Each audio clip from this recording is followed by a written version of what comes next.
Hey guys, I'm Dr. Shawn Baker. Today we're going to go and review a little bit of news that's out there. First, let's take a look at the fake lab meat company, Upside Foods. It looks like insiders are basically saying it's all show, and they're actually growing cells in little 2-liter bottles and not the giant reactors of 500 liters, which some people think is going on. This means they are nowhere near ready to go on a large scale. Personally, I'm quite relieved at this because nobody's going to want to eat that fake crap meat anyway. Don't all those fancy lab coats and stainless steel equipment seem just so natural to you? I think it looks more like a bioweapons factory than someplace where we're going to be making food. Speaking of cultured lab meat, here's another news item. The BBC has published an article saying that cultured lab meat makes climate change worse.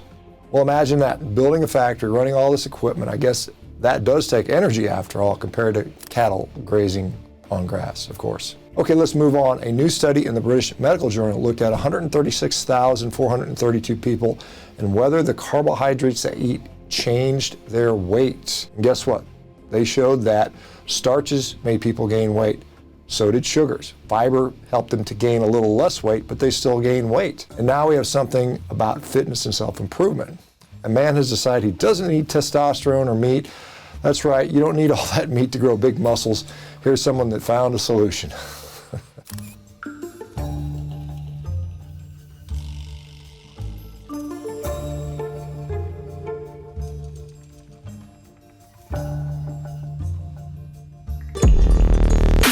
Oh my, where do I start with that? Somebody has clearly skipped leg day as well.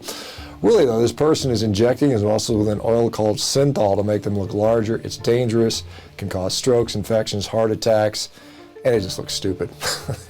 Okay, moving on, the Daily Mail actually published a story about a law student, Victoria Faraz, who quit her vegan lifestyle, went carnivore, and she says she is much healthier. And she also says the vegan diet was the worst decision of her life. Wow, this seems to be a pattern that repeats itself. And it looks like our wacky friend, Dr. Michael Greger, is at it again, claiming that eating plants reduces exposure to industrial toxins. Newsflash, there is such a thing as pesticides and herbicides, both of which are used on plant crops. Perhaps maybe we should let him know that. It's sprayed so much on grains that these pesticides have been found in literally all children's cereals. And to wrap up the news, my company, Revero, is days away from being launched. I'm super excited about it. We have thousands of you guys on the waiting list and can't wait to start to change the landscape of medicine. Good times ahead, folks. Thank you guys for watching. We'll talk to you soon.